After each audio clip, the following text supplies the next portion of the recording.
China ramping up today the tit-for-tat trade retaliation by adding 106 more products that it will impose tariffs on.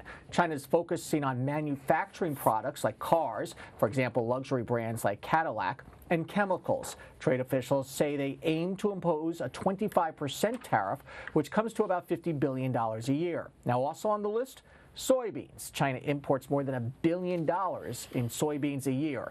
That matches the tariffs the U.S. is imposing against China. The U.S. is focusing on issuing tariffs on technology, electronics, and wireless products. China's Vice Minister of Finance says China has no choice. We have repeatedly and solemnly negotiated in order to draw the attention of the United States to the fact that their use of the so-called Section 301 and national security justifications to deal with economic issues will in the end damage the United States itself, damage China, and harm the world as well. In this situation, we were forced to take countermeasures and propose a list of countermeasure products with the proposed list and related orders based on evidence. President Trump, meantime, issued this tweet, quote, "We are not in a trade war with China. That war was lost many years ago by the foolish or incompetent people who represented the U.S. Now we have a trade deficit of $500 billion a year, with intellectual property theft of another $300 billion. We cannot let this continue." Late today, the White House chief economic advisor said the U.S. ultimately may not impose these tariffs. All this sent the markets on a ride today. The Dow opened down 400 points at the opening bell, closed up 231. That's a 600-point swing. So, Duarte, now I can talk about the dance that the two countries have been going through. Well, these tariffs are becoming such a huge issue. For more on the China tariffs, I want to bring into our conversation Dewardric McNeal from Washington. He's managing director and senior policy analyst at Longview Global. So, Dewardric, you were a former Obama administration appointee to the U.S. Department of Defense. China is saying it's wrong to call these tariffs a national security issue. Do you agree with that?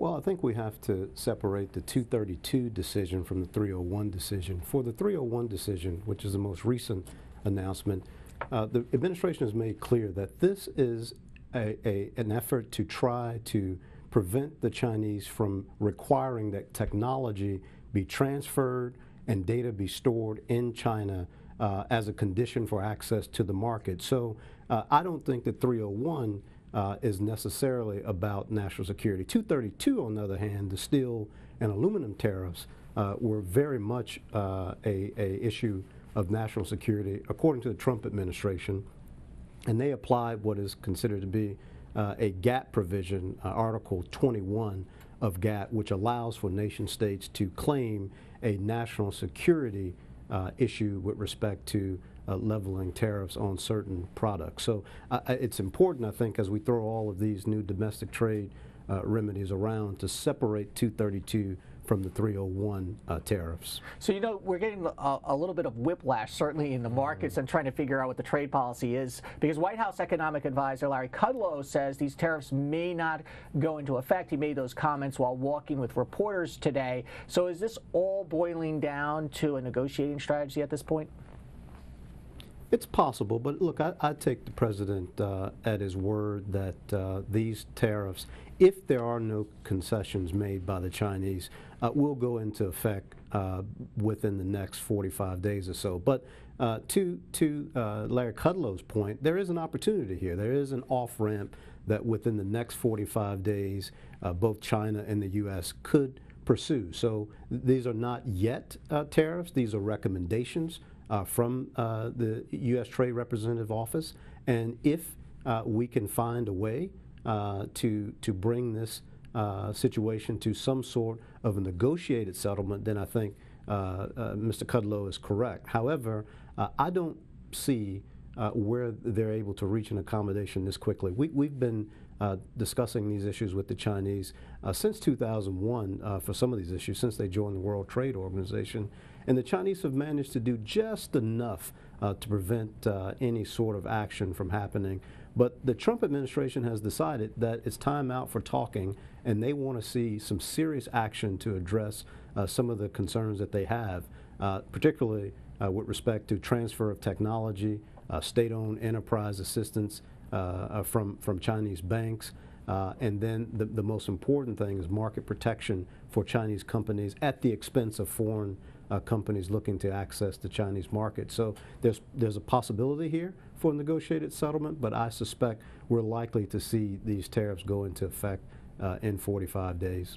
So, Dewardric, the Chinese bought roughly half of U.S. exports of soybeans last year. What message is China trying to send by looking at targeting soybeans? If you could answer briefly.